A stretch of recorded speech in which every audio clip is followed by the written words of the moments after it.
তুমি যদি দেখো যে 5ই আগস্টের পরে তার কিছুদিন আগে যখন আওয়ামী লীগ সরকার দমন পীড়ন চালাচ্ছিল, তখন পশ্চিমবঙ্গের যে শাসক দল মানে তৃণমূল কংগ্রেস খুব মানে মৃদুভাবে হলেও তার ছাত্রছাত্রীদের প্রতি সংহতি জানিয়েছে 21শে জুলাইয়ের তৃণমূল মঞ্চ থেকে। আবার 5ই আগস্টে যখন তোমার সরকার পড়ে গেল, আওয়ামী লীগ পড়ে গেল এবং আওয়ামী লীগ ভারতে আশ্রয় নিল, যেহেতু ভারতের পররাষ্ট্র মন্ত্রণালয় বা বিদেশ মন্ত্রক, যেহেতু বিদেশ মন্ত্রক দেখার দায়িত্ব দিল্লি, মানে পশ্চিমবঙ্গ সরকার যেহেতু একটা অঙ্গরাজ্যের সরকার, মানে এটা কোনো স্বাধীন একটা রাষ্ট্রের সরকার নয়, একটা রাজ্যের সরকার, সেই জন্য তার বৈদেশিক নীতি বা পররাষ্ট্রীয় নীতি নিয়ন্ত্রণ করা বা সেই ব্যাপারে তার কথা বলার কোনো এখতিয়ার নেই। ফলত তাকে কিন্তু সুরসুর করে দিল্লির বক্তব্যটা মেনে নিতে হলো।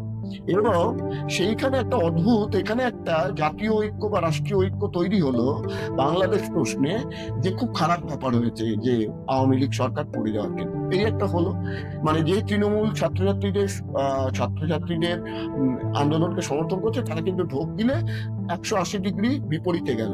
আর সিপিএম তো মানে বিজেপির সাথে মানে তৃণমূলকে গাল দেওয়ার জন্য বিজেপির সঙ্গে নানা সময় এক সুরে কথা বলে, সিপিএম এর কথা বাদ দিলাম।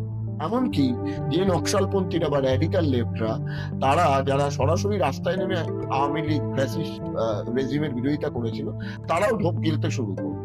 এই একটা প্রক্রিয়ার মধ্যে দিয়ে গেল। আবার এই মুহূর্তে যে রাজনৈতিক মানে এই প্রতিস্পর্ধী প্রতিপক্ষ যে অংশটার কথা বলছি, তাদের রাজনীতি মানে বক্তব্য যদি তুমি শোনো ভালো করে, সেইটা কিরম শুনবে, যে এই যে এসআইআর নিয়ে যেটা বললাম, ভোটার তালিকা সংশোধনের যে প্রক্রিয়া চলছে, সেখানে অনুপ্রবেশকারী বাংলাদেশ মানে বিভিন্ন আমাদের পশ্চিমবঙ্গীয় বাঙালিদের বাংলাদেশি বলে চিহ্নিত করে পুশব্যাক করা হচ্ছে, তাদেরকে ডিভোটার করে দেওয়ার প্রক্রিয়া চলছে, তাদের নাগরিকত্ব কেড়ে নেওয়ার, জল জমি জঙ্গল বাসস্থান কেড়ে নেওয়ার প্রক্রিয়া চলছে। সেই সময় এই কথাও কিন্তু আবার এই প্রতিস্পর্ধী প্রতিপক্ষ অংশগুলোর মধ্য থেকে এইটাও এসছে যে বিজেপিকে বলছে, তারা পার্লামেন্টের মধ্যে দাঁড়িয়ে হোক বা বিভিন্ন টেলিভিশন চ্যানেলে হোক, যে আপনারা যে আওয়ামী লীগকে বা শেখ হাসিনাকে বা আওয়ামী লীগারদের উইদাউট ভিসা, উইদাউট কোনো মানে বৈধ ডকুমেন্ট, তাদেরকে এখানে আশ্রয় দিচ্ছে, আপনারাই তো সব থেকে বড় অনুপ্রবেশ বলে যদি কিছু ঘটায়, চোখের সামনে তো সব থেকে বড় অনুপ্রবেশকারী আওয়ামী লীগ। এই কথাটাও কিন্তু হচ্ছে।